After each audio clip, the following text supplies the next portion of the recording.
Good afternoon everyone. How are you everyone? कैसे हैं आप सब? हाँ, बढ़िया है।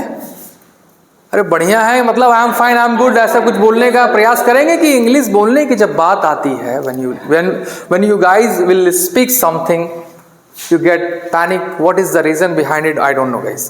क्या इसके पीछे कारण? जब कुछ बोलने पे आते हो तुम लोग पैनिक हो जाते हो, कहते हो सर वहां से जो स्ट्रेंथ होती है बोलने की, जो कैपेबिलिटी वहां पे बैठकर होती है, यहाँ आने के बाद में हमारी कम हो जाती है। दिस इज कॉल्ड, क्या है इसे क्या कहते हैं?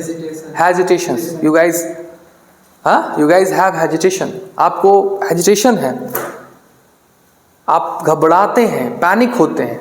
इसको ठीक करने के लिए आपको प्रैक्टिस करना पड़ेगा, आपको मेहनत करनी पड़ेगी, तब आपका ये जो प्रोसेस है, जो आपके अंदर हेजिटेशंस है, वो स्मूथली आप इंटरव्यू फेस कर पाएंगे, पब्लिक स्पीकिंग के लायक हो जाएंगे, लोग बोलने की क्षमता आपके अंदर आ जाएगी, आप कहीं पे भी खड़े होकर किसी से बात करने की क्षमता आपके अंदर डे बाय डे आ सकती है। But you will have to do guys hard work, you will have to do work on it. इस पे काम करना पड़ेगा। It's not easy to execute anything in front of the people without any knowledge.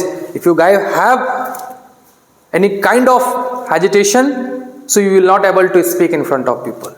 आप नहीं बोलने के लायक होंगे। तो this is called, you can say, big mistake जो आप कर रहे हो। जब भी बुलाने की बात करता हूँ आप लोग भगते हो, पीछे होने की कोशिश करते हो। ठीक है, you have good knowledge, I know that, अच्छा नॉलेज है, अच्छा कर रहे हैं, लेकिन लोगों को बीच में या इंटरव्यू से संबंधित चीज़ें जब आपके सामने आती है या लोगों को सामने बोलना पड़ता है तो आपको ही हेजिटेशंस फील होता है, और उसी को फोबिया के रूप में कहा जाता है। एक डर, एक फियर बना होता है, उसको ख़त्म करने का काम आपके अंदर है, आप ही कर सकते हैं और कोई नहीं कर सकता है। खुद सेल्फ स्टडीज़ करिए और अपने इस डर को, इस फोबिया को, इस फियर को आप अपने अंदर से निकालिएगा, तब आप एक सक्सेसफुल इंसान बनेंगे। अदरवाइज इजी नहीं है। इस दौर में जो टफेस्ट दौर चल रहा है, जहाँ पे जॉब्स से लिए और प्रमोशन के लिए बहुत सारी चीज़ों की, स्किल्स की ज़रूरत पड़ती है। हाँ, समझ में? Got it guys? खैर, ये चीज़ चलता रहेगा। हम टॉपिक पे आते हैं now let's start the topic. The topic is tower crane part 2। Part 1 अभी हमने जस्ट कंप्लीट किया है। वीडियो जो लोग नहीं देखें जाके देख सकते हैं, ताकि पार्ट 2 समझ में आ जाएगी। ठीक है, पार्ट 1 में हमने डेफिनेशंस टावर क्रेन की बताया, कुछ उससे संबंधित एक्सप्लेन किया, कॉमन हैजार्ड्स को टावर क्रेन के बारे में बताया। अब 2 हमने उसमें शेयर किए थे, कौन कौन से थे? एक हमने मैकेनिकल फेलियर के बारे में हैजार्ड बताया था, और दूसरा स्टेबिलिटी, इनस्टेबिलिटी के स्ट्रक्चर के बारे में बताया था। 3 इसमें हम एक्सप्लेन करेंगे, वेदर रिलेटेड रिस्क के बारे में, उसके बाद में लोड हैंडलिंग एरर्स और ह्यूमन एरर, ये 3 चीज इसमें हम एक्सप्लेन कर देंगे। उसके बाद पार्ट 3 में हम और भी इसके एसोसिएट हैजार्ड्स हैं, उसको भी हम शेयर करेंगे। हो सकता है पार्ट 3, पार्ट 4, पार्ट 5 तक ये वीडियो जा सकती है, बट टॉपिक अच्छी है। टावर क्रेन एक इंपॉर्टेंट विषय है और हमें आपको जानना चाहिए। We have to know that about this topic, about this content and topics. ठीक, got it? Yes. Now here we go. Without any further delay, let's get in the video, guys.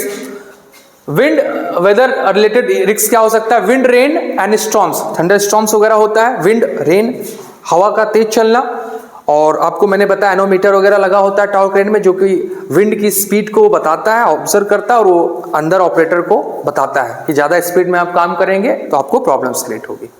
Are formidable adversaries for the tower crane, मतलब बहुत ही खतरनाक, डरावना, मतलब इस तरीके से कहते हैं अगर कंडीशन है और वेदर कंडीशन ठीक नहीं है, थंडर स्टॉर्म्स चल रहा है, उस कंडीशन में टावर क्रेन का यूज नहीं करना चाहिए।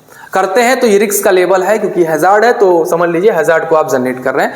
High winds can cause cranes to sway reducing the control, जब ज्यादा हाई विंड्स, बहुत तेजी चलती है तो क्या होता है, क्रेन क्या कारण बनाता है? जब ज्यादा तेजी हवा में आप क्रेन का इस्तेमाल करते हैं टावर में, तो रिड्यूसिंग द कंट्रोल, आपका जो कंट्रोल है वो कम होने लगता है। आप कंट्रोल जो निरंतर पाना होगा क्रेन पे, वो निरंतर आप नहीं कर पाएंगे, तो ये रिस्क का लेवल बढ़ेगा, हैजार्ड जनरेट होगा।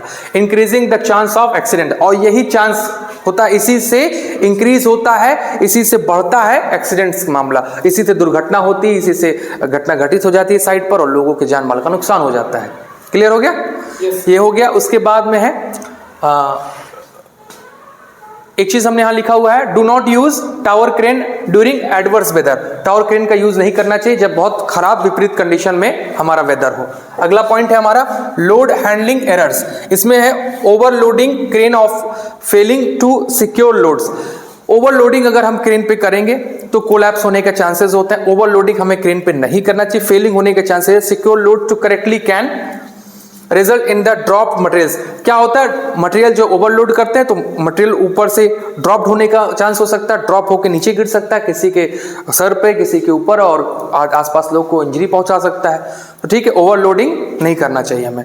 उसके बाद में है हमारा last is that human error है आपका। इसमें क्या है, lapse in the judgement, inadequate training और simple oversight by the operator. Problem क्या होती है ह्यूमन एरर, जैसे किसी को जजमेंट करने में, देखने में थोड़ा सा प्रॉब्लम हो रही है, प्रॉपर तरीके से देख नहीं पा रहा है, जजमेंट नहीं कर पा रहा है, ठीक है। इनएडिक्वेट, आप पर्याप्त मात्रा में उसके पास सफिशिएंट कंपिटेंट, उसके अंदर प्रॉपर तरीके से कंपिटेंट नहीं है, इनएडिक्वेट ट्रेनिंग नहीं है, प्रॉपर तरीके से ट्रेनिंग नहीं है, तो उससे क्या होता है, उसको इंसान से गलती हो जाती है। ट्रेनिंग और कंपिटेंट पर्सन ही ऑपरेट करना चाहिए, ठीक है। और ओवरसाइड में दिक्कत होती है ऑपरेटर की वजह, जिसके कारण जो है ह्यूमन एरर में ये चीजें हो सकती हैं। So all these are very important things which you have to know that guys, आपको जानना है। और in the next video we will discuss about the some associate common hazard in the third part video, ठीक है। Third में हम बात करेंगे और कंट्रोल मेजर्स पे भी बात करें। सो क्लियर है guys? Okay, thank you so much guys.